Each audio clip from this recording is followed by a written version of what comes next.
Hello, maurieo. Happy Easter. Yes, it's Easter Sunday and I'm recording maths graphs. It is what it is. Let's get started. Let's have a little bit of a look at the question. Find the equation of the curve. Well, yes, it's a curve. Well, what sort of curve is it? Well, I can tell you it's a cubic. This particular one crosses the x-axis at 3 points, as you can see, and the y-axis at 1. I can tell you that it's a positive cubic graph as it goes, and I'll just find my little pointer here, my laser pointer, as it goes from the bottom left here and through to the top right. That tells us that it's positive.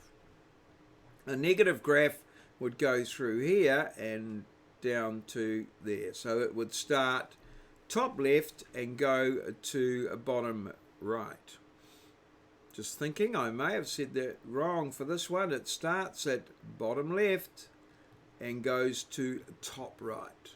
Okay, so here it's large and negative, and here it's large and positive.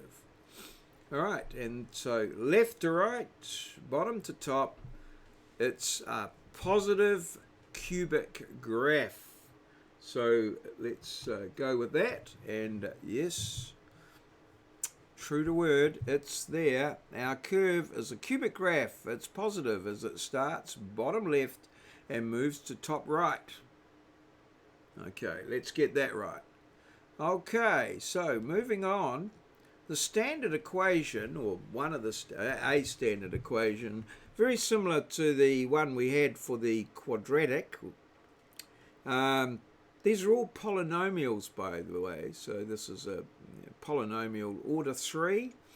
The quadratic polynomial order 2. 2 solution, or 2 roots. Cubic has 3 roots. The linear graph, I guess, the straight line has one root.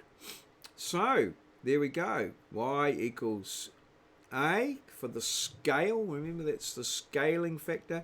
X minus A, X minus B, X minus C. Right. So let's have a look. When Y equals 0, so that's our what we call our x-axis, and Y equals 0 is actually the equation of it. And as we can see there, we've got 3 intersections with the x-axis in this instance. There's usually one with a cubic graph, but that can be the minimum, and the maximum is 3 for cubic graph. Okay, so it can be anywhere in between 1, 2, or 3. It can't be none. Like with the parabola, it can be none, but not the cubic. Okay, so it's continuous. Okay, right, well that's part of the reason why it's continuous. So here we are, we've got one at negative 2, 0, 2, 0, and 5, 0. So looking at the negative 2, 0, which I'm associating with the A over here, we get when y equals 0, x equals negative 2. Okay, we'll just see that from the graph. And then putting that in, because one of these factors here, for y to be equal to 0, one of these factors might be 0. So I'm starting with this one. Right, it's x minus a. And yes, so we say, therefore, negative 2 minus a equals 0, and a equals negative 2. All right, then we move along to the left. We've got x equals 2, negative 2.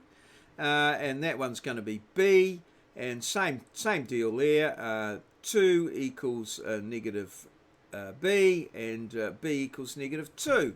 And obviously x equals 2. If b is negative 2, or b is 2, that's going to be 0, x minus b will be 0, and y will be 0.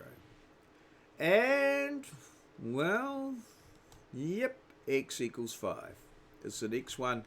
So we've got a is negative 2, b is 2, c is 5. Put that all together into our graph, and we can say y equals a, our scale factor, x plus 2, x minus 2, and x minus 5.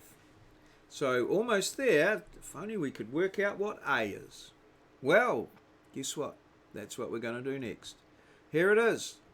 That's when x, well, we know when x equals 0, y equals 1 off the graph there. So that gives us our y-intercept. Our y-intercept. And so we can put that into what we know. Y is 1. A, don't know what that is. X plus 2. X is a 0 in every case. So we get 2 minus 5 is multiplied together. And that gives us 1 equals 20a. Divide by 20. And a equals 1 over 20. We've got that a. And put that in the graph. There we go. Bada bing, bada boom. There's our answer. Equation of the graph is y equals 1 over 20, x plus 2, x minus 2, x minus 5. Okay, that's it. We're done. Bloody marvellous.